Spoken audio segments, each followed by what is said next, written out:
그 혁신위원회 토론 오시느라고 근무 끝나고 부랴부랴 오시느라고 좀 많이 바쁘셨을 것 같습니다.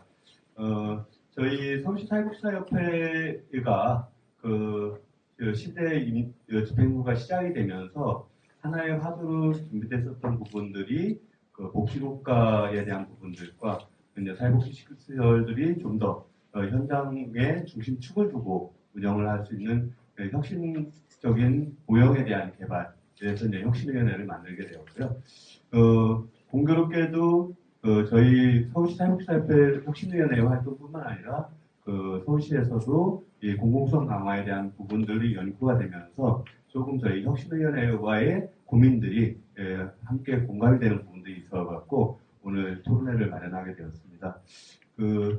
저희 어쨌든 변화가 필요한 부분들에 있어서는 좀 아픔이 있을 수 있고 갈등도 있을 수 있다라는 생각을 항상 갖고 있습니다. 그렇지만 변화가 필요한 시점에서 변화하지 못한다라면은 저희 스스로가 바꿀 수 있는 기회를 잃어버리고 외부에서 강제적으로 바꿈을 당하는 이러한 위험성들이 있는 것 같습니다. 그래서 조금 12대 서울시사회복지사협회 집행부가 들어서면서 좀 적극적으로 우리 스스로 변화할 수 있는 부분을 모색해보자라는 식에서 준비가 되고 토론이 되고 진행이 됐었습니다. 오늘 토론회가 모든 것을 결론 짓고 마무리되는 부분들이 아니라 새롭게 논의를 시작하는 출발점이라고 생각을 하시고요. 오늘 토론회를 통해서 많은 의견들 그리고 앞으로 준비해야 될 우려들도 함께 고민되는 시간이 됐으면 좋겠습니다. 오늘 발표를 맡아주신 김희석 교수님과 그리고 여러 토론자들 고생 많으셨고요. 준비해 주셔서 감사합니다. 예, 감사합니다.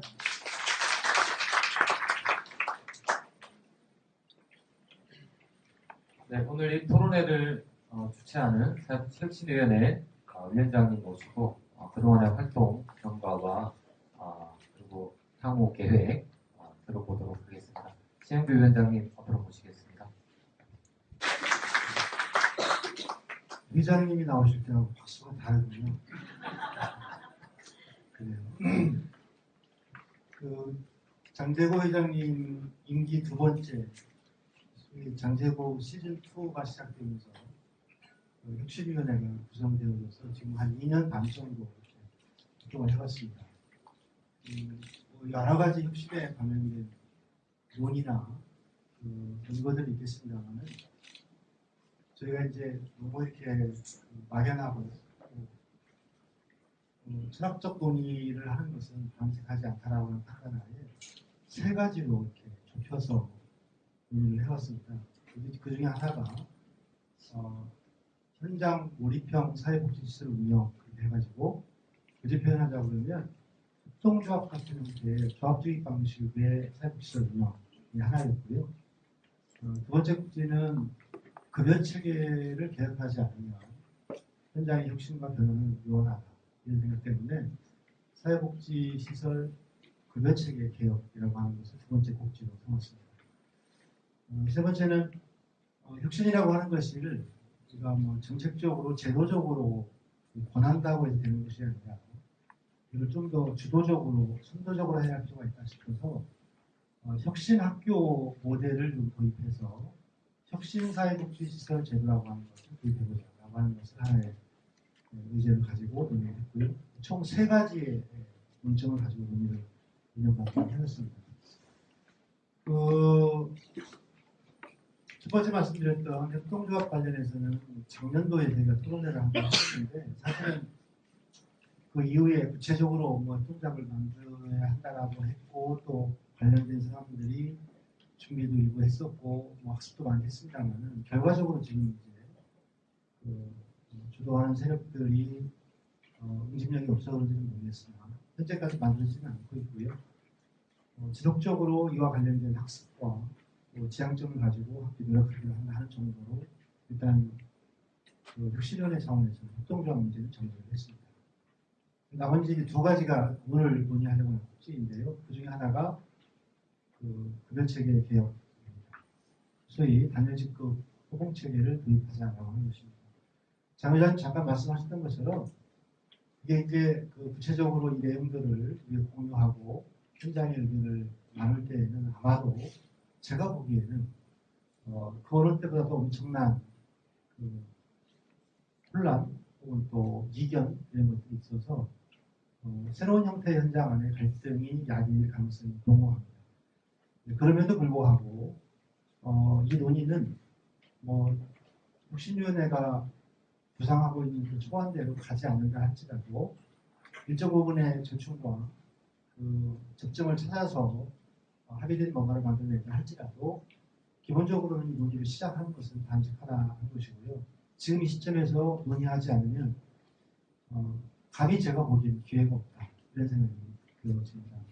그런 차원에서 적극적으로 의견을 내주시고 참여해 주시면 감사하겠습니다. 두 번째 오늘 논의할 내용은 그 혁신사회복지시설 제도 도입하자라고 한 것인데요. 그 혁신사회복지시설을 지정하는 그 요소가 구체적으로 발제문에 나와 있지는 않습니다. 그러나 그건 이제 앞으로 논의할 문제이긴 한데 그런 제도가 도입을 한다라고 했을 때 역시 현장에서 또 다른 형태의 갈등이나 혼란이 있을 수 있습니다.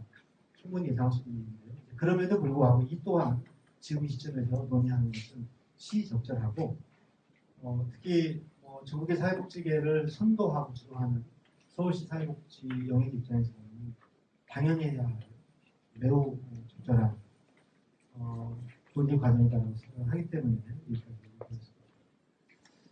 아울러 제가 얘기가 길어지는 이유는요. 발제자인 김인석 교수님이 장소를 잘못 알고 딴 데 가 계신데 아직 도착을 안 하셨어요. 그래서 제 측에서 시간을 끌라고 요청하시기 때문에 얘기를 좀 하고 있습니다. 그런 이제 과정들이 있어서 여기까지 왔고요. 앞으로 그럼 이제 어떻게 할 거냐? 이제 뭐 우리 과장님 말했습니다만 어쨌든 저희 현장에서 또 이 위원회 차원, 또 사회패 차원에서 논의만 끝나는 것이 아니라 이것이 구체적으로 정책적으로 서울시에 요청을 하고 서울시가 또 반영을 해주셔서 현장에 영향력이 있는 하나의 제도 정착이 돼야 하는 것이기 때문에 오늘 이런 논의를 통해서 혁신위원회의 최종 안을 만들려고 생각하고 있고요. 그 안이 정리가 되면 그것을 저희의 상위 기관인 사협회에 정식으로 요청을 할 것이고 사협회는 또 장관님 알아서 하겠습니다만 운영위원회나 의사결정을 할 수 있는 여러 가지 구조가 있잖아요. 그 안에서 논의를 좀 다시 하게 될 것 같고 거기서 서울시사협회 공식 입장이 되면 그걸 아마 서울시로 이렇게 유착을 시켜서 의견을 제시하는 것으로 그렇게 알고 있습니다. 그 뒷일은 뭐지는 잘 모르겠고 일단 혁신위원회 차원에서는 오늘 논의되는 것을 가지고 정리된 의견을 하나의 안으로 도출하려고 하는 것이 목표이고 과업이기도 합니다. 그래서 오늘 토론하고 논의할 때는 이제 오셨나요? 논의할 때는 좀 더 구체적인 논의를 했으면 좋을 것 같아요. 이게 첫 번째 이런 토론 모임 하는데 이념이나 가치에 관한 논의를 안 하고 어떻게 말하시느냐라고 말할지 모르겠으나 사실은 대부분 다 공공성을 강화한다라고 하는 차원에서는 대동소이한 의견일 것 같아요. 그런 차원에서 그런 좀 관절적인 논의는 좀 가능하면 지양해 주시고 실무적이고 세부적인 그런 구체적 논의를 중심으로 해주시면 하겠습니다. 아울러 저희 혁신위원회 위원님들이 이런 모임을 하기 위해서 꽤 긴 기간 동안 여러 차례 모임을 하고 준비를 해왔습니다. 수고하신 위원님들께 다시 한번 감사드리고 또 사회부 지원에 감사드립니다. 이것으로 마치겠습니다. 감사합니다.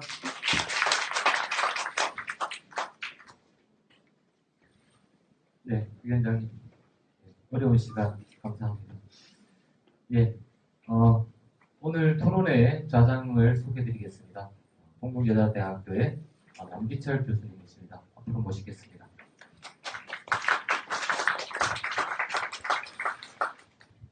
네, 방금 소개해주신 동덕여자대학교의 근무하는 남기철이라고 합니다. 오늘 저희 앞에서 보시는 바와 같이 사회복지시설 혁신과 관련된 주제를 놓고 논의를 하는 자리를 가지게 되었습니다. 상당히 짧지 않은 시간 동안 많은 분들이 노력을 해주셨고요. 오늘 저희가 다루게 될 주제가 운영혁신, 인사혁신 이런 표현을 합니다만 사실은 저희들의 사회복지시설들의 거의 기본적인 운영 방식이 되다시피 한 위탁, 민간 위탁이라는 부분 혹은 급여 체계와 관련된 부분 사실은 굉장히 다루기가 거북하고 힘든 주제일 수 있습니다.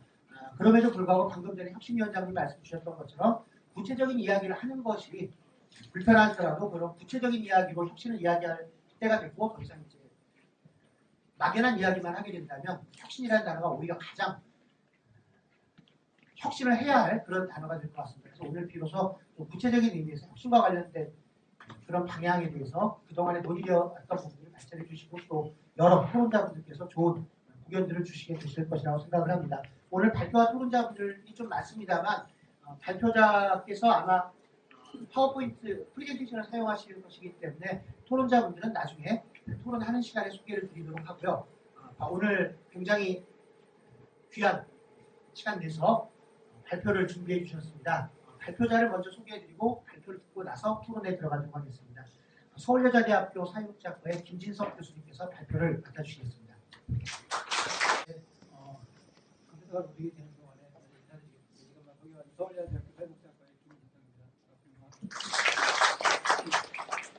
아무 생각 없이 공덕동으로 가다가 전화를 해봤더니 여기 중간에 전화를 해서 다행히 큰 사고는 그런 것 같습니다. 근데 워낙 서울에서 가장 바쁘신 분들을 다 모셔놓고 이렇게 늦게 시작하게 돼서 정말 죄송하게 생각합니다.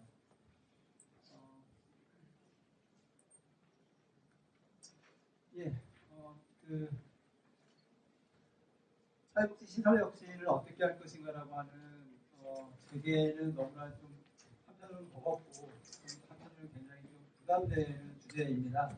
이 주제에 대해서 발제를 해주실 것을 제가 요청을 받고 상당한 고민을 하다가 결국 이제 두 개의 주제로 좀 좁혀진 것 같아요. 첫 번째가 아까 사회자께서 말씀하셨던 것처럼 조직혁신이라고 하는 걸 어떻게 만들어낼 것인가. 그 다음에 두 번째로 인사혁신을 어떻게 만들어낼 것인가라고 하는 두 개의 지점이었고요. 그보다 더 이제 근본적인 질문이자 주제는 혁신이라고 하는 것이 사회복지계뿐만 아니라 현장뿐만 아니라 학계 그리고 다양한 영역에서 민간과 공공을 아우르는 다양한 영역에서 혁신에 대한 얘기가 나오고 있는데 왜 혁신이고 혁신이 무엇이고 왜 혁신이 필요하고 어떻게 할 것인가라고 하는 굉장히 포괄적인 주제이기 때문에 최대한 제 논의의 폭을 좀 줄여서 집중적인 얘기를 해드리려고 합니다. 그래서 일단 이제 두 개의 주제로 제가 좀 좁혔고요. 그 중에 하나가 인사혁신이라고 하는 측면에서 한 측면이 있고요. 그 다음에 기관의 조직혁신이라고 하는 측면에서 또 하나의 꼭지를 가지고 말씀을 드리도록 하겠습니다. 혁신이라고 하는 주제가 사실은 아까 말씀드렸던 바와 같이 결코 낯선 주제가 아닙니다. 혁신이 가장 먼저 논의되었던 영역은 아시는 바와 같이 주로 공공 영역보다는 민간 영역에서 특히 영리 영역에서 사실은 생존을 걸고 혁신이 이루어졌죠. 그리고 혁신이 이루어질 때마다 사회적으로는 굉장한 파장을 일으키게 되고 그리고 그 파장을 일으키는 것이 한 측면에서는 사회적으로 강제된 측면이 없지 않죠. 혁신을 하지 않고는 살아남을 수가 없으니까. 그리고 다른 한편으로는 혁신이라고 하는 거가 기존에 이미 변화한 환경에 대한 대응하는 측면에서 혁신이 이루어졌던 것이 지금까지의 과정이었고 이와 같이 민간 영역과 특히 이제 그 영리 영역에서 시작되었던 혁신이라고 하는 것이 점점 더 범위를 넓혀서 공공의 영역에서도 혁신이라는 얘기가 되고 있고요. 그다음에 그 제3섹터라고 하는 NGO라든지 혹은 민간 영역에서도 다양한 방식의 혁신이 시도되고 있고 그 혁신의 영향력은 또 역시 다양한 방식으로 현실화되고 있는 것이 사실입니다. 그렇다면 사회복지에게 있어서 혁신은 무엇이고 왜 필요한가라고 하는 것을 먼저 좀 얘기를 해야지 이 배경에 대한 얘기를 할 수 있을 것 같아서요. 그걸 갖다가 한 두 가지 정도로 정리해봤습니다. 무엇보다도 굉장히 오래된 주제이긴 하지만 사회복지 시설의 공공성이라고 하는 거에 대한 공공의 관심, 민간의 관심, 그리고 시민의 관심이 기본적으로 있어왔고 이걸 어떻게 강화할 것인가에 대한 고민을 하는 과정에서 혁신이라는 얘기가 나오는 것 같습니다. 그리고 또 하나의 중요한 지점이 또 역시 단지 주체의 변화뿐만 아니라 환경의 변화라고 하는 것이 끊임없이 이루어져 왔고 복지 환경의 변화가 항상 있어 왔지만 최근 들어서는 여기 계신 분들이 이미 체감하시고 있는 바와 같이 급격하게 그리고 훨씬 더 근본적으로 이루어지고 있는 것이 현재 상황이라는 생각이 듭니다. 옷을 좀 벗고 말씀드려도 될까요?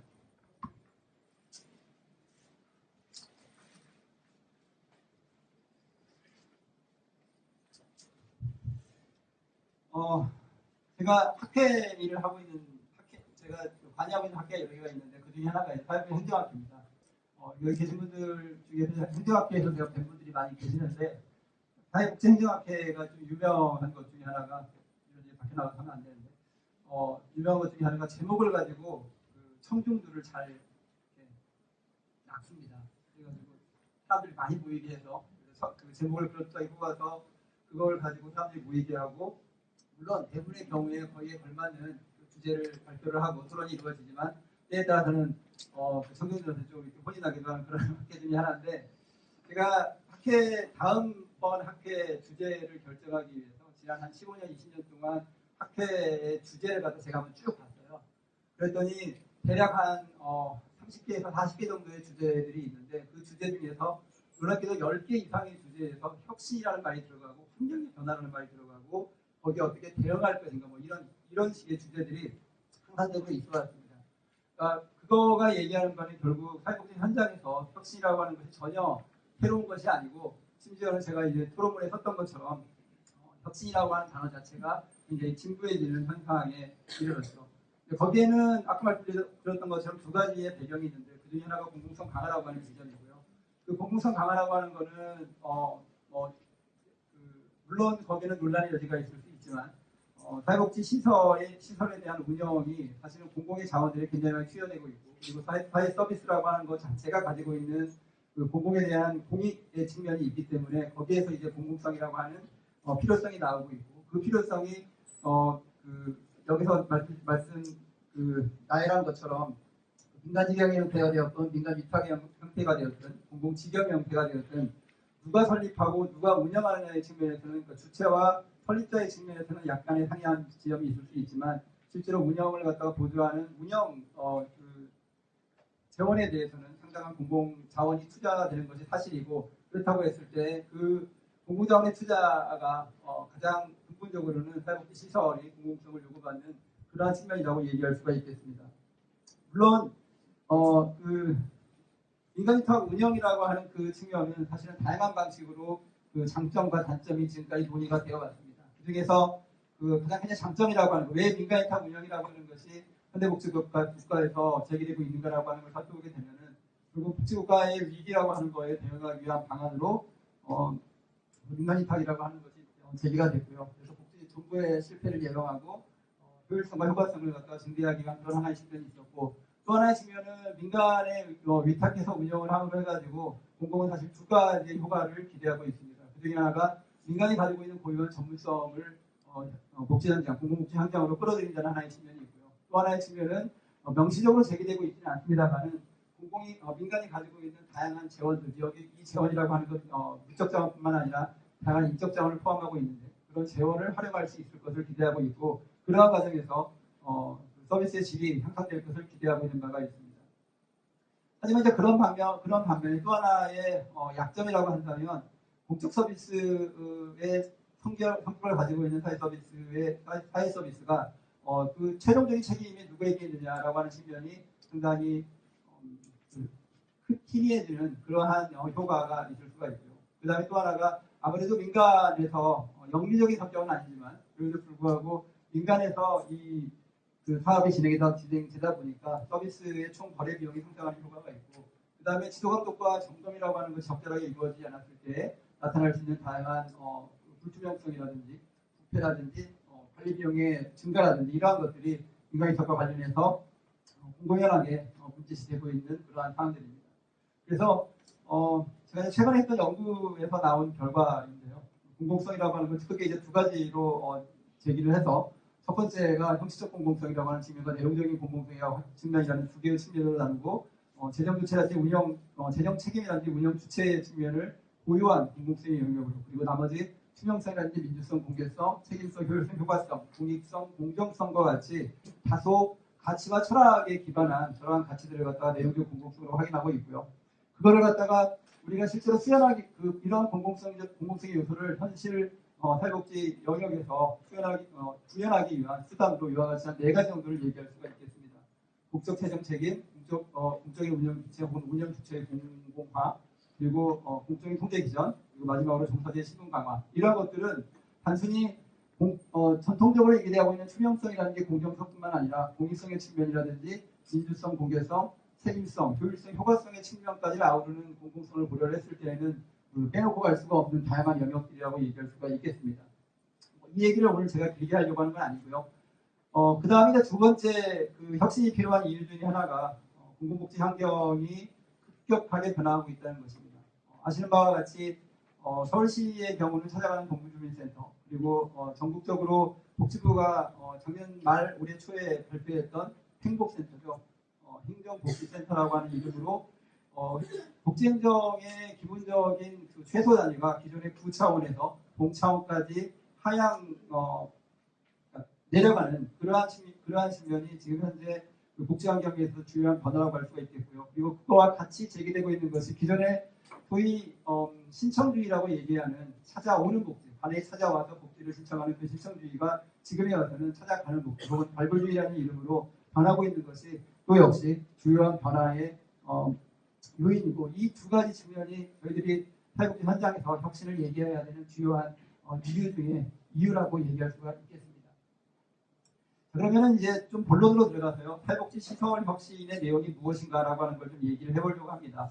크게 저는 이제 두 가지로 분류를 했습니다. 물론 좀 더 다양한 측면들을 얘기할 수가 있고 여기에 뭐 더해서 얘기를 하자면 공공이 그 공공성에 강화를 하기 위한 공공의 책임이라고 하는 것, 재원의 마련이라든지 혹은 적절한 행정적인 지원이라든지 그리고 그걸 하기 위한 적절한 인력의 마련이라든지 그런 다양한 측면의 공공의 책임성이라고 하는 것도 물론 여기에 들어갈 수 있지만 지금 여기 모이신 분들은 주로 현장에 계시는 민간의 사회복지 그 전문가들이시기 때문에 그 현장에서 실제로 저희들이 활용할 수 있는 혁신의 내용들을 좀 소개를 해드리려고 합니다. 그 중에 하나가 운영 혁신이고요.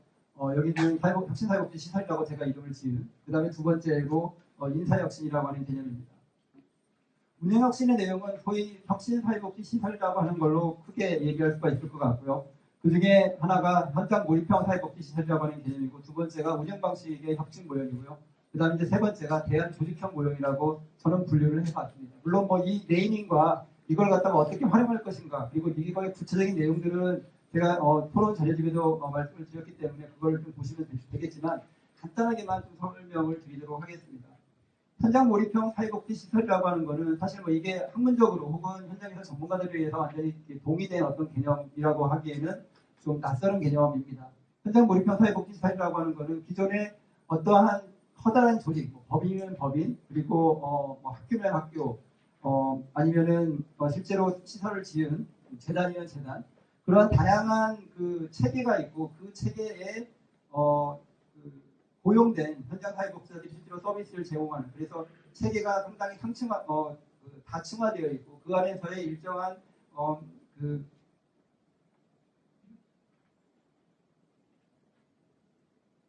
용어가 생각이 안 나네요. 관료화라고 하는 것이 실질적으로 제기되어 있음으로 해가지고 생길 수 있는 비효율성 이와 같은 것들을 갖다가 좀 극복하기 위한 대안으로서 실질적으로 현장에서 사회복지를 집행하는 현장 사회복지사들을 중심으로 사회복지 시설을 만들고 혹은 만들어진 사회복지 시설을 갖다가 운영하기 위한 운영권을 획득을 하고 그들이 주체가 되어서 시설에 대한 운영과 서비스의 제공을 갖다가 전체적으로 책임을 지는 그러한 유형이라고 얘기할 수가 있겠습니다. 물론 이 현장 몰입형 사회복지 시설이라고 하는 이 개념은 제가 개념적으로 제기를 하고는 있지만 현실적으로 이러한 것이 어떻게 구현될 것인가라고 하는 걸 보면은 오히려 지금 뒤에서 제가 말씀드릴 대한조직형 모형에서 사회적 기업이라든지 사회적 협동조합과 같은 방식을 띠게 되지 않을까라고 생각을 하고 있습니다. 그래서 대한조직형 모형으로서의 사회적 기업과 사회적 협동조합 모형을 좀 말씀을 드리도록 하겠습니다. 사회적 기업은 잘 아시는 바와 같이 지금 굉장히 많은 사회적 기업들이 사회복지 현장에서도 운영이 되고 있고 그리고 다양한 서비스를 담당하는 그 기업 형식으로 운영이 되고 있죠. 제가 이 사회적 기업을 대한 조직 모형으로 고려를 하면서 법적인 체계라든지 실질적인 설립 근거들을 갖다가 좀 찾아봤을 때에는 소위 공공에서 설립한 공공 복지 인프라를 위탁받아서 운영을 하는 주체로서는 상당한 한계가 있다는 것을 갖다가 좀 뒤늦게 깨달았습니다. 사회적 기업이라고 하는 건 사회적 기업의 형식상, 특성상 실질적으로 영위를 추구할 수밖에 없고 이윤을 발생을 해야지 실질적으로 그 기업의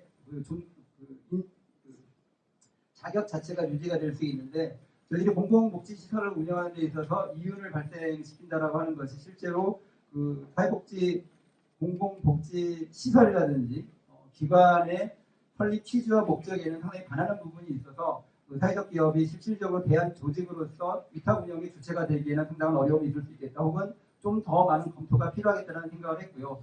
그럼에도 불구하고 사회적 기업이 지금 현재의 그 대한 조직형 모형으로서의 의의를 갖는다고 한다면 그것은 예를 들어서 그 지자체가 혹은 어떠한 특정한 복지기관이나 시설이 특정한 아주 명확하게 규정되어 있는 어떠한 사회복지 서비스라든지 사회 서비스를 운영할 필요가 있을 때 그래서 그 서비스 특정 서비스의 그 제공 주체로서 계약을 하는 방식으로는 충분히 활동을 할 수 있겠다는 생각을 했고요.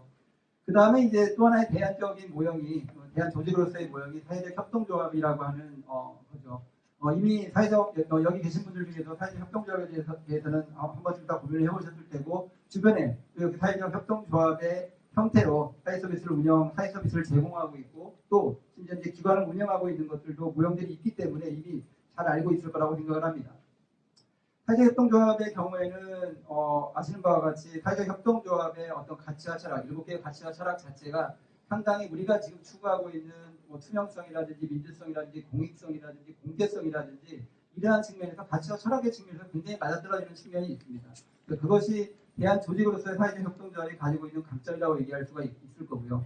이게 굳이 사회적 협동조합이라는 개념이 아니고 그냥 협동조합이라는 개념이라고 하더라도 그 협동조합이 비연밀성이라고 하는 걸 명확하게 정관이라든지 규약에 명확하게 명시를 했다고 하면은 사실 사회적 협동조합과 비연밀성이라고 하는 측면에서는 크게 다를 바가 없기 때문에 역시 그 대안적인 조직으로서의 역할을 할 수 있을 거라고 저는 생각을 하고 있습니다. 물론 세세한 그 운영의 지점이라든지 실질적으로 어떤 그 시설을 운영하는 주체로서 되었을 때 그게 어떻게 그 조직의 재생산성을 확보할 수 있을 것인지 그리고 기존에 일반적으로 많은 그 협동조합 같은 것들이 자생적으로 조합원들의 의지에 의해서 만들어져 있고 조합원들이 가지고 있는 가치와 철학을 공유하는 기반에서 조합이 만들어진다고 했을 때 그렇게 만들어진 사회적 협동조합 혹은 협동조합이 기업의 협동조합이 그 공공의 특정한 목적을 가지고 있는 어떤 기관을 운영하는 데서 오는 그 운영 가치와 운영 목적에 있어서요 혹은 그 조직의 운영 원칙에 있어서의 어떤 충돌 그런 지점을 사실은 완전히 배제할 수는 없습니다. 그랬을 때 그거를 어떻게 그 개별 협동조합이 극복할 수 있을 것인가 혹은 그거를 적절하게 조화를 이룰 수 있을 것인가라고 하는 지점은 또 역시 그 주체들이 어떻게 그거를 극복하기 위한 방안들을 내부에서 만들어낼 것인가와 그런 과정적인 문제와 연결이 되어 있다는 생각을 하고 있고요.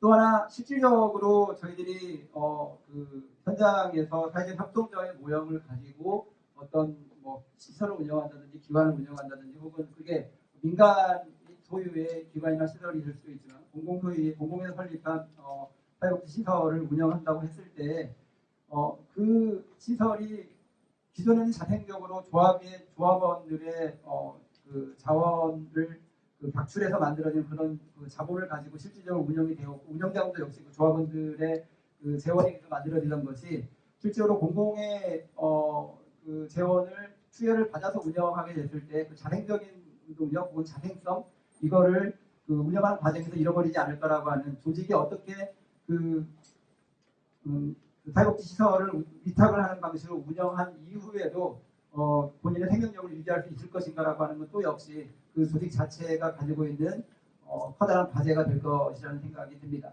그런 측면에서 상당한 그 도전이 협동조합 자체에게도 있겠지만 그럼에도 불구하고 그것이 가지고 있는 아까 말씀드렸던 다양한 공익적인 성격의 그 가치와 철학들은 실질적으로 사회복지 시설을 운영하는 데 운영 주체로서는 상당한 대안적인 의미가 있다는 생각을 하고 있습니다.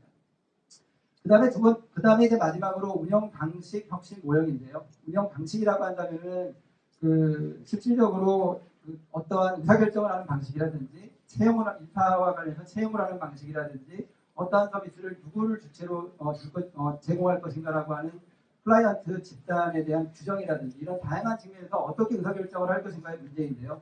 그거와 관련해서는 저는 이제 한 두 가지 정도를 말씀을 드리고 있습니다. 첫 번째가 소위 혁신학교라고 되어 있는 그런 모형을 하나를 좀 고려할 수 있을 것 같습니다. 혁신학교라고 하면은 다 아시는 것처럼 서울시와 경기도가 경기도 교육청이 중심이 되어서 다양한 방식의 혁신학교 실험을 하고 있습니다. 여전히 실험적인 단계라는 생각을 하고 있고요. 혁신학교의 핵심적인 요소는 결국에는 학교의 다양한 주체들, 크게 이제 부모와 교사와 그리고 이제 교장까지도 포함을 하죠. 이 주체들이 학교의 운영과 관련한 교육 과정에서부터 시작을 해서 학생의 모집이라든지 그리고 뭐 급식이면 급식, 방과후면 방과후 그리고 교과 과정에 대한 그 결정에 이르기까지 다양한 방식, 다양한 그 주요한 의사결정의 내용들에 대해서 민주적인 과정을 통해서 이루어진다는 것이 가장 핵심적인 내용입니다. 그래서 아까 말씀드렸던 그 내용적인 공공성의 측면에서 공개성이라든지 민주성의 측면에서는 상당한 강점을 가지고 있다고 얘기할 수가 있을 것 같고요. 그럼에도 불구하고 또 역시 혁신학교도 역시 그 자치성이라고 하는 것이 굉장히 중요한 지점인데 그것이 또 역시 공공이 가지고 있는 특정한 공공사회 서비스의 목적이라고 하는 것을 어느 수준까지 소화하고 어느 수준까지 타협할 수 있을 것인가라고 하는 지점에서는 여전히 그 도전이 남아있는 그런 모형이라고 얘기할 수가 있습니다. 그 다음에 마지막으로 노조 활성화 모형인데요. 실질적으로 사회복지 현장에서 그 노조가 이미 결성이 돼서 운영되고 있는 활동하고 있는 그러한 현장 기관이나 시설도 있지만 대다수가 사실 노조의 활동이라고 하는 것은 실질적으로 저희가 찾아볼 수가 없고 노사협의회조차도 제대로 된 기능을 못하고 있는 것이 실질적인 상황이라고 얘기할 수가 있겠습니다. 근데 이 노조라든지 노사협의라든지 이러한 그 사회복지 종사자, 현장 종사자들의 목소리가 조직적으로 분출될 수 있는 어떤 조직이 없다는 것이 결국에는 어떤 식으로 문제를 일으키게 되냐면 실질적으로 사회복지 서비스의 질을 담보하고 있는 주요한 종사자들, 윌선 그 라인워커라고 우리가 얘기하는 윌선 사회복지사에서부터 그 중앙관리자에 이르기까지 이분들이 실질적으로 본인의 근로 조건이라든지 근로 환경 그리고 주요한 의사결정 기관의 운영과 관련한 주요한 의사결정 과정에서 배제 등으로 해가지고 본인들의 그 근로 환경이라는 조건에 대한 목소리를 낼 수 없는 그런 비민주적인 구조가 고착화되는 효과를 가져오게 됩니다.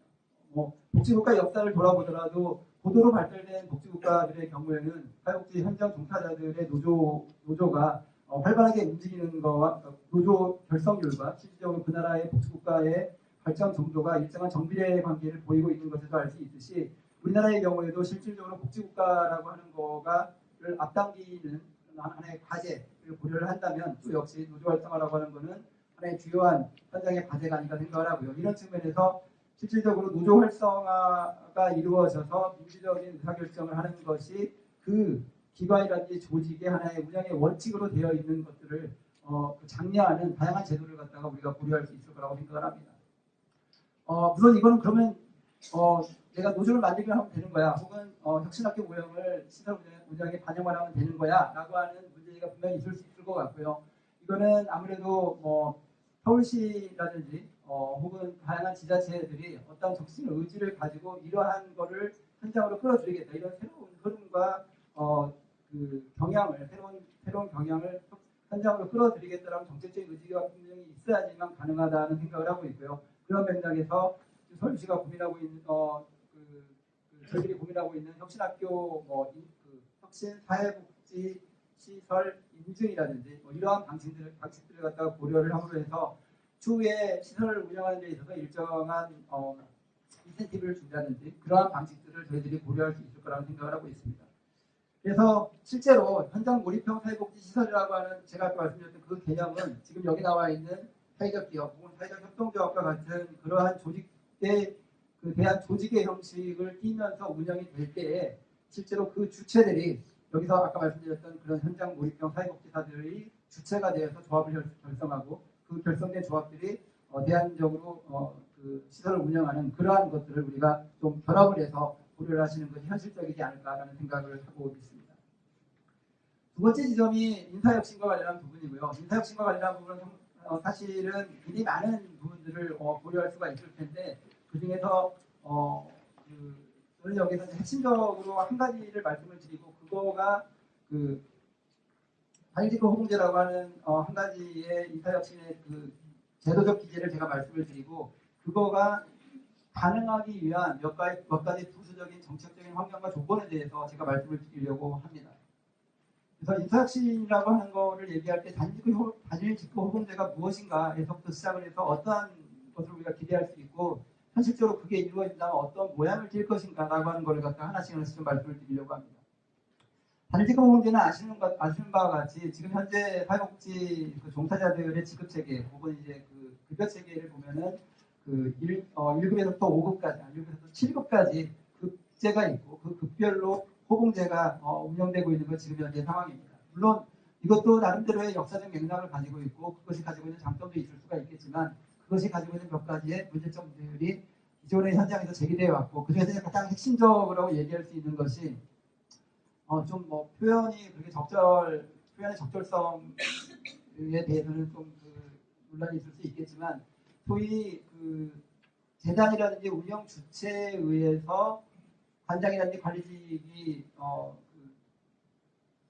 채용되는 그래서 실제로 복지 현장에서 요구하는 전문성이라든지 현장의 경험이라든지 그런 자격 요건을 명확하게 갖추지 자격 요건에 대해서 고려가 충분하지 않은 그런 관장인지 관리직이 실질적으로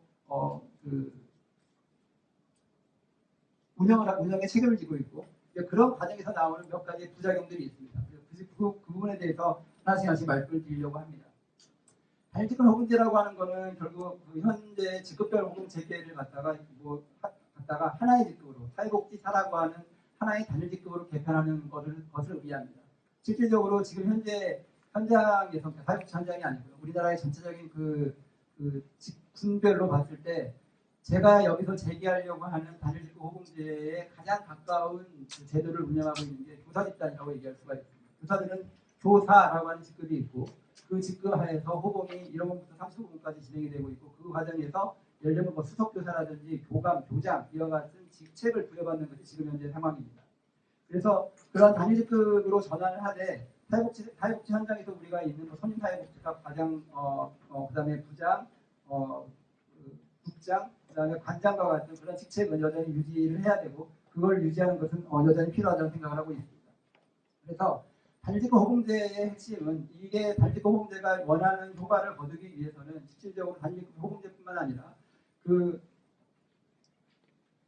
일정한 직책을 부여받기 위한 자격 요건을 갖다가 명확하게 하고 그 자격 요건을 엄정하게 적용하는 것이 같이 이제 이 쌍으로 운영이 되어야지 실질적으로 단일직급 호봉제가 현장에서 거두고자 하는 효과를 거둘 수가 있을 겁니다. 그 부분은 제가 좀 더 말씀을 드리도록 하고요. 그래서 한 두 가지 정도 효과가 있는데 첫 번째는 그 관장이라든지 관리직이 낙하산 방식으로 운영을 하는 방식에 대한 현장의 불만을 해소하는 거가 하나가 있고요. 그 다음에 두 번째로 중요한 거는 실질적으로 현장에서 사회복지 종사자들이 뭐 10년, 20년, 30년 그 현장에서 경험을 쌓는다고 하더라도 관장이라든지 부장 그리고 과장급의 중간 관리직이죠. 관리직과 시설장 정도의 수준까지 올라가는 데에는 굉장한 그 문턱들이 존재하고 있습니다. 그리고 그 문턱은 단순히 뭐 제도적으로 뭔가 만들어 놓으려고 하는 것이 아니라 실질적으로 그 TO라고 하죠. TO 자체가 굉장히 제한되어 있고 그리고 그 TO를 복지 현장에서 마음대로 늘릴 수 없는 사람이 예를 들어서 20년 된 사회복지사가 많이 있으니 그러면 그 관장에 해당하는 정도의 직급을 늘리면 되는 거지라고 얘기할 수 있지만 지금 현재 보조금을 지급하는 그 체계는 그거를 실질적으로 허락하고 있지가 않는 것이 지금의 상황입니다. 그래서 단일직급 호봉제라고 하는 것이 제대로 운영이 된다고 한다면 평사회복지사 그러니까 우리가 뭐 어떤 직책을 부여받지 않더라도 평사회복지사로도 20년, 30년 혹은 평사회복지사로 경험과 전문성을 축적을 하고 그리고 현장에 기여를 하고 은퇴를 할 수 있는 전망을 가질 수 있도록 한다는 것이 단일직급 호봉제의 하나의 의미가 될 수 있겠습니다. 그래서 예를 들면 하나의 뭐 이런 그 방식으로 운영이 될 수 있겠죠. 예를 들면 직위와 직책이라고 하는 걸 저희들이 구분할 수 있을 거고요. 직위라고 하는 거는 사회복지 직급이라고 하는 거 안에서 직위가 뭐 지금 현재의 사회복지사 혹은 사원, 그 다음에 선임급, 과장급, 부장급, 관장급이 이루어지고 그 다음에 해당 시설이나 조직 내에서 직책이라고 하는 걸 우리가 부여할 수 있을 겁니다. 일반적으로 많은 사원들의 경우는 사회복지사 자격을 가지고 들어올 테니까 사회복지사로 시작을 하겠지만 일정한 경력을 충족을 하게 되면 선임사회복지사의 직책을 부여받을 수 있고요. 그 다음에 과장, 부장, 사무국장, 기관장, 시설장까지 직책을 기관으로부터 부여받을 수 있는 것이 제가 제안하고자 하는 내용이고요. 그럼에도 불구하고 이 직책이라고 하는 건 당연히 기관의 성격과 조직의 형태에 따라서 다양한 방식으로 운영될 수 있겠죠. 어느 조직의 경우에는 과장급 사회복지사가 2명, 3명이 될 수도 있고, 어느 조직의 경우는 과장급 사회복지사 1명과 그 사원급 사회복지사 1명, 그리고 시설장이 있는 그런 구조로 움직일 수도 있고, 어떤 조직의 경우에는 부장급 자체가 아예 없이 시설장과 사원으로 구성되어 있는 그런 기관도 있을 수가 있겠죠. 하지만 이 직위라고 하는 것은 호봉에 따라서 그 일정하게 승급을 하게 되는 그러한 방식을 저는 고려를 하고 있는 겁니다. 그리고 이제 이 밑에 직책 수당이라고 하는 것이 있는데, 이건 제가 이따 좀 더 말씀을 드리겠지만, 실질적으로 똑같은 그 호봉을 축적한 그러한 그 사회복지사, 같은 호봉의 사회복지사이라고 할지라도 그 기관에서 직책을 부여받았느냐, 부여받지 않았느냐에 따라서 일정한 인센티브가 제공되는 그러한 모형이라고 얘기할 수가 있겠습니다. 물론 지금 여기서 뭐 제가 직책 수당을 5만 원, 10만 원, 20만 원, 30만 원 했는데 이거는 그냥 제가 순서입니다. 그래서 이게 왜 5만 원밖에 안 돼 이렇게 말씀하시면 별로 할 말이 없는데 그거는 그냥 좀 눈 감아 주시고요. 그러니까 그러한 그림을 제가 이제 그리고 있는 거고요. 그래서 이거를 가지고 지금 현재 그 우리 그들이 기대할 수 있는 몇 가지 기대 효과를 좀 정리를 해봤습니다. 첫 번째, 아까 말씀드렸던 것처럼 중간관리자라든지 시설장의 인사와 관련해서 그 무원칙적인 좀 제가 좀 표현을 강하게 했습니다. 전행을 효과적으로 통제할 수 있는 수단이 될 수 있다는 거고요. 이거는 또 역시 아까 말씀드렸던 것처럼 일정한 직위에 올라야만 직책을 부여받을 수 있는 구조가 단일직급 호봉제의 주요한 내용이기 때문에 아까 예를 들어서 관장이라고 한다면 제가 얘기했던 거에서 제가 아까 보여드렸던 표에서는 20년이 그러니까 21호봉이 되어야지 관장급이 되잖아요. 그리고 관장급이 되어야만 직책을 부여할 수 있는 구조라고 한다면 실질적으로 21년 이상을 현장에서 경력을 쌓으신 분만이 결국에는 관장이 될 수가 있겠죠. 그런 맥락에서 통제의 역할을 할 수 있다는 생각을 하고 있고요. 그 다음에 두 번째 아까 말씀드렸던 것처럼 시설 종사자의 경력 전망의 부재라고 하는 굉장히 고질적이고 지금 현재 사회복지의 그 미래를 상당히 질곡하고 있는 그 구조를 갖다 해소하는 데 도움이 될 수 있다는 생각을 하고 있습니다. 그리고 마지막으로 현장 실제로 사회복지 저는 이제 학교에서 학생들을 가르치고 있으니까요. 현장에서 우리 학생들의 사회복지 전망을 얘기를 할 때 점점 이 경력의 그 스팬, 이 길이가 점점 짧아지고 있는 게 사실입니다. 물론 좋게 얘기하면 나이가 그렇게 상대적으로 많지 않음에도 불구하고 부장, 관장까지 올라가시는 분이 있다는 건 상대적으로 좋은 지점이지만 그걸 갖다 또 다른 천에서 다른 한편으로 얘기하자면 관장을 하시고 나서 그 다음이 없잖아요. 그리고 이제 그 관장이라고 하는 것도 법인이라든지 이런 다양한 방식으로 그 다른 요소들이 작동을 하고 있기 때문에 그러한 맥락에서 사실은 그런 경력 전망이 없다는 것은 그 우수한 인재들이 실제 사회복지 현장으로 올 수 있는 그 이제 상당한 그 문턱으로 작용하고 있는 게 사실이고 실제로 그분들이 계속해서 사회복지 현장에 남아서 전문성을 가지고 계시고 경험을 가지고 계신 분들이 계속적으로 현장에 남아서 그들의 전문성을 갖다가 제공할 수 있는 그러한 환경을 만드는 데에도 도움이 될 수 있을 거라고 생각을 하고 있습니다. 그래서 지금 제가 여기서 보여드린 표는 지금 맨 오른쪽에 있는 이 그림이 현행 그 2016년 그 사회복지사 이용시설의 지급체계를 제가 그대로 가져온 겁니다. 지금 여기 있는 거는 이 142만 원이라는 이거는 시작점은 전부 똑같이 지금 되어 있는데요. 이 시작점은 아시는 것처럼 그 5급 사회복지사들이 그 9급 그 공무원의 98% 지금 적용을 받고 있는 거죠. 그 급여를 그대로 가져온 거고요. 그 다음에 이제 우리 지금 현재 현행 체계는 그렇죠. 사회복지사로 시작을 해서 1호봉부터 뭐 25호까지 쭉 가고요. 그 다음에 그게 이제 5급, 그 다음에 4급, 3급, 2급, 1급 해가지고 또 직급마다 다 그때가 시작이 되잖아요. 그리고 보통 이제 그 사회복지사로 시작을 해서 한 3년을 채우고 나면 선임 사회복지사가 될 수 있는 자격이 주어집니다. 그래서 이제 그렇게 한다면 지금 제가 여기서 보여드리고 있는 그림은 사회복지사로 그 시작을 해서 4년 만에 선임이 됐고요.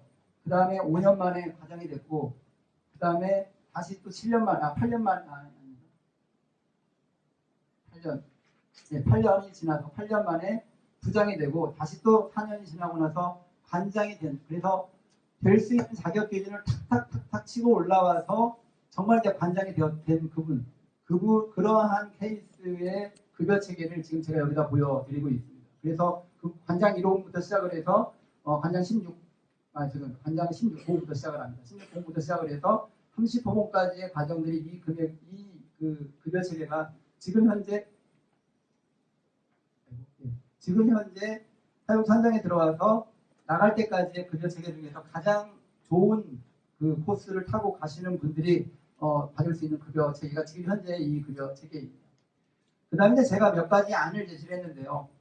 그 중에 하나의 안이 지금 이러한 직급별 그 체계를 갖다가 무시하고 이 1.32% 142만 1,000원이라고 하는 그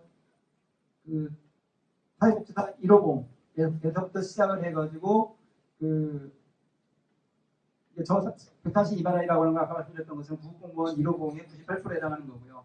그 다음에 호봉의 승급률을 지금 현재 구급공무원과 동일한 방식으로 적용을 했습니다. 그래서 지금 여기 나와 있는 4.7%, 4.8% 그 승급 호봉 승급률은 현재 그 공무원들에게 적용되고 있는 구급공무원에게 적용되고 있는 호봉 승급분이고 이 호봉 승급분이 그대로 적용이 되었을 때 지금 현재 이와 같은 그림을 저희들이 그릴 수가 있습니다. 그리고 지금 그 A안에다가 직책수당이라고 하는 걸 갖다가 제가 포함한 이 안은 어떤 안이냐면 아까 말씀드렸던 것처럼 직책에 따라서 5만원, 10만원, 15만원, 20만원 혹은 5만원, 10만원, 20만원, 30만원이라는 직책수당이 포함이 됐을 때의 그림이고요. 그래서 이제 지금 보시면 여기하고 5만원 차이가 나고 여기하고 10만원 차이가 나죠. 그래서 그 직책수당을 일정하게 부여했을 때의 급여체계가 현재의 급여체계입니다. 그리고 이제 B안의 경우에는 제가 아까 좀 다른 그림으로 기준으로 삼았던 교사들이 있지 않습니까? 교사들의 급여 체계가 시작은 교사들은 시작하는 이 1호봉 급여가 지금보다 이거보다는 훨씬 더 많은데요. 그 다음에 교사들이 또 하나가 저는 이걸 하면서 처음 알았는데 저희 문화와 자연도 전부 다 교사들인데 이 호봉 승급률이 다른 어떠한 직종보다도 굉장히 높더라고요. 그래서 이제 이게 어떤 구조냐면 1년에 3%씩 그러니까 호봉이 증가함에 따라서 3%씩 계속 증가하고 그것이 40호봉에 이르러서도 그닥 떨어지지가 않습니다. 일반 공무원은 이제 이게 1% 미만으로 돼가지고 완전히 포화가 되고 나서 0.9%로 쭉 내려가는 그런 구조인데 교육공무원의 경우에는 여기까지 가는 걸로 지금 되어 있고요. 그래서 그거를 적용했을 때 급여 체계가 대략 이렇게 볼 수가 있겠습니다. 근데 보시는 바와 같이 지금 현재의 급여 체계를 보시고요. 그 다음에 예를 들어서 이제 제가 제안하는 거에 가장 가까운 거가 이 급여 체계입니다. A 안에다가 직책수당을 갖다가 포함한 그 급여 체계인데 그 급여 체계를 보시더라도 실제로 이 차이라고 하는 것이 그닥 크지 않다고 하면 너무 후하게 얘기라고 하는 건가요? 아니면 너무 박하게 얘기라고 하는 건가요? 그닥 그렇게 크지가 않습니다. 제가 이제 이거를 시뮬레이션을 해보면 1인당 어느 정도 예를 들어서 40년을 한 사람이 사회복지사가 시작부터 시작해서 40년 은퇴할 때까지 시간을 거치고 나면 어느 정도나 그 급여가 차이가 날까지를 계산을 해봐야 되겠지만 실질적으로 지금 그 35호봉 사회복지사가 지금 현재 344만 원을 받는 반면에 지금 이 구조에서는 그 직책을 관장까지 올라오신 분은 394만 원을 받게 되고 관장을 아니고 평사회복지사로 35호봉이 되신 분은 364만 원을 받게 되는 그러한 구조로 적용이 됩니다. 그리고 이거는 이제 이게 교사일 때를 갖다가 제가 그냥 한번 보여드린 거고요. 그래서 실질적으로 있는 여기에 있는 이 그림을 보시면 지금 여기 있는 이제 이 네모난 것이 교사의 급여 체계고요. 교사는 밑에서 시작을 해가지고 점점 올라가는데 올라가는 레이트가 굉장히 높기 때문에 일정한 호봉 이상으로 되면 상당히 많은 그 급여 차이가 나게 됩니다. 그 다음에 지금 제가 아까 보여드렸던 그 A 안에 직책 수당이 있는 경우 이분은 그러니까 그 시기에 따라서 그 기관으로부터 직책을 받으신 경우인데요. 그분의 경우에는 대략 이러한 구조를 그리게 됩니다. 여기서 이제 당연히 선임이 있고 과장, 부장, 관장급이 되는 거고요. 그런데도 불구하고 급여 호봉 그 상승률이 그렇게 크지 않기 때문에 교사라든지 이런 분들에 비해서는 나중에 가서도 상당히 떨어지는 그러한 구조이고요. 그 다음에 이 현행 급여 체계가 지금 여기 네모난 요 그림입니다. 현행 급여 체계는 21호봉, 그러니까 반장이 될 때죠. 반장이 될 때까지의 과정을 제외하고는 상당히 낮은 구조이고, 그게 이제 올라가면서 점점 여기 그 반장을 달게 되면 상당히 올라가는 그러한 구조가 지금 현재의 구조입니다. 그래서 제가 말씀드리려고 하는 거는 실제로 이제 이 표에서 보여드린 것처럼 실제로 물론 이 차이가 뭐 어떻게 생각을 하면 무시할 수 없을 정도의 차이라고 얘기할 수 있겠죠. 지금 여기 평사회복지사가 반장을 달지 않고 35호봉이 됐을 때의 급여가 364만 원이고 지금 현재 급여 체계에서 반장이 되었을 때 384만 원이거든요. 그러니까 이 차이가 크다고 하면 클 수도 있고 작다고 하면 작을 수도 있지만 핵심적으로 말씀드리고자 하는 바는 뭐냐면 실제로 이 급여 체계에 안착할 수 있는 분들이 사회복지 현장에 그렇게 많지가 않다는 겁니다. 왜냐하면 사회복지 관장이라고 하는 자리는 시설장이라고 하는 자리는 굉장히 제한적이기 때문에 그런 거죠. 그래서 실질적으로 이 비용의 상승이라고 하는 부분은 여기와 여기에서의 차이에서 온다기보다는 실제로 현장 사회복지사들이 장기적인 전망을 가지고 30년, 40년 동안 현장에서 실질적으로 공헌을 한다고 했을 때 그 자연적인 임금 상승분, 자연적으로 빠져나가는 사람들을 제외하고 현장을 계속 유지할 때에 일어나는 그 상승분이라고 하는 것이 결국엔 남아있을 거고 우리는 이거를 갖다가 저는 이거를 일종의 기회비용이라고 얘기를 하고 싶습니다.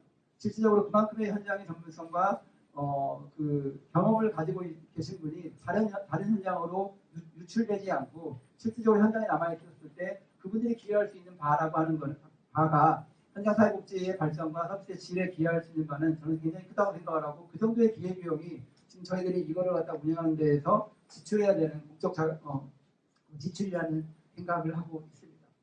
그런데 이거를 실질적으로 저희들이 추진한다고 했을 때 어떠한 문제가 있을 수 있는지 바로 꺼내도록 하겠습니다. 어떤 문제가 있을 수 있는지를 갖다 좀 보도록 하죠. 첫 번째는 능력주의라고 하는 것에 대한 역행입니다. 거의 복지부동 그래서 그냥 자리만 지키면 되는 이러한 거에 대한 우려가 있을 수 있을 것 같고요. 그거와 관련해서는 아까 말씀드렸던 것처럼 그 호봉 외에 실제로 호봉이나 상급분 외에 직책수정이라고 하는 걸 책정을 해서 여전히 추가적인 부담과 추가적인 업무를 갖다가 보상하는 방안을 좀 개발을 해야 될 것 같고요. 그 다음에 시설장이라든지 주요 직책에 대해서는 아까 말씀드렸던 것처럼 자격 기준을 갖다가 엄밀하게 강화를 하고 엄밀하게 적용을 할 필요가 있다는 생각을 하고 있고요. 그래서 예를 들어서 법인이 시설장을 여기 이 기준에 의한 시설 그 자격을 만족하지 못하는 시설장을 채용을 하는 경우에는 그 직책수당이라든지 이런 부분에 대해서는 보조금이 아니라 법인의 전입금을 활용하게 하는 방안들을 갖다가 우리들이 고려를 할 수가 있겠죠. 그 다음에 승진심사, 그러니까 호봉이 참여는 바로 승진이 되는 그런 구조일 수도 있지만 또 이것이 또 역시 현장에서 크게 우려가 된다고 한다면 승진에 대한 심사 제도를 갖다 저희들이 도입할 수도 있다는 생각을 하고 있고요. 그 다음에 실질적으로 이거를 현실적으로 지금 제가 이제 안으로 말씀드리고 있지만 이게 현실적으로 현실화되기 위해서는 사실은 상당히 지난한 사회적인 합의 과정이 필요하다는 생각을 하고 있습니다. 그게 종사자도 그렇고 그다음에 기관장 운영 주체 당연히 법인도 들어가야 될 테고요. 그 다음에 지자체, 그 다음에